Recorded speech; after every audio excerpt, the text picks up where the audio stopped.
നമസ്കാരം. നമ്മളുടെ നാട്ടിൽ നിന്നും പ്രത്യേകിച്ച് കോഴിക്കോട്, മലപ്പുറം, വയനാട് എന്നീ ജില്ലകളിൽ നിന്നും ഇപ്പോൾ റിപ്പോർട്ട് ചെയ്യപ്പെടുന്ന ഒരു അപൂർവവും എന്നാൽ ഏറെ അപകടകാരിയും ആയിട്ടുള്ള ഒരു അസുഖമാണ് അമീബിക് മെനിങ്കോ എൻകെഫലൈറ്റിസ് അഥവാ അമീബിക് മസ്തിഷ്ക ജ്വരം. ബ്രെയിൻ ഈറ്റിംഗ് അമീബ എന്ന് പൊതുവായി വിളിക്കപ്പെടുന്ന ഒരു തരം പാരസൈറ്റ് അല്ലെങ്കിൽ പരോപജീവിയാണ് ഈ അണു. മണ്ണ് അതല്ലെങ്കിൽ കെട്ടിക്കിടക്കുന്ന ശുദ്ധജല സ്രോതസ്സുകൾ, അതായത് കുളം, പുഴ, അരുവികൾ എന്നിവയിലാണ് ഈ അണു കാണപ്പെടുന്നത്.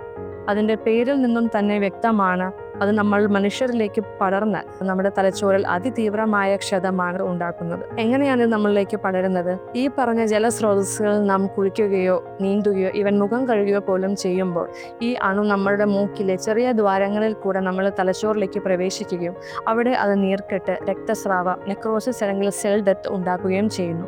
ഒരു രോഗിയിൽ നിന്നും മറ്റൊരാളിലേക്ക് ഈ രോഗം പകരുന്നതായി സ്ഥിരീകരിച്ചിട്ടില്ല.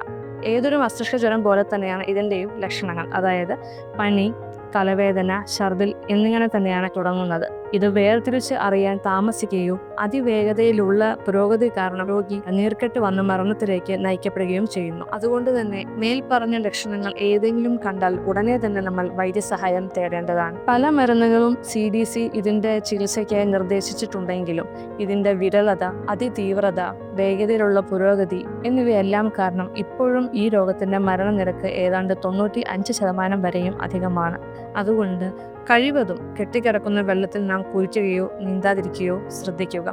ഇനി അത് അനിവാര്യമാണെങ്കിൽ വെള്ളം മൂക്കിലേക്ക് കയറാതിരിക്കാനാണ് നാം കൂടുതലും ശ്രദ്ധിക്കേണ്ടത്. അതുകൊണ്ട് മൂക്ക് പൊത്തിപ്പിടിക്കുക, അല്ലെങ്കിൽ തല വെള്ളത്തിൽ മുക്കാതിരിക്കുക, അതല്ലെങ്കിൽ നോസ് പ്ലഗ് പോലത്തെ സുരക്ഷാ മാർഗങ്ങൾ സ്വീകരിക്കുക. നീന്തൽ കുളങ്ങൾ എപ്പോഴും ക്ലോറിനേറ്റ് ചെയ്ത് ശുദ്ധീകരിച്ചുകൊണ്ട് തന്നെ ഇരിക്കുക. കുട്ടികൾക്ക് ഒരു കാരണവശാലും വാട്ടർ പൈപ്പ് അല്ലെങ്കിൽ ഹോസ് നൽകാതിരിക്കുക. ഇനി അത് കൊടുക്കുകയാണെങ്കിൽ തന്നെ അവർ അത് മുഖത്തേക്ക് വെള്ളം അടിക്കാതിരിക്കുവാൻ ശ്രദ്ധിക്കണം. എന്തെന്നാൽ അതിൽ കെട്ടിക്കിടക്കുന്ന ജലത്തിൽ പോലും ഈ അണു ഉണ്ടാകുവാനുള്ള സാധ്യതയുണ്ട്. പ്രതിരോധം തന്നെയാണ് ഈ അസുഖത്തിന്റെ ചികിത്സയേക്കാൾ എപ്പോഴും നല്ലത്. നന്ദി.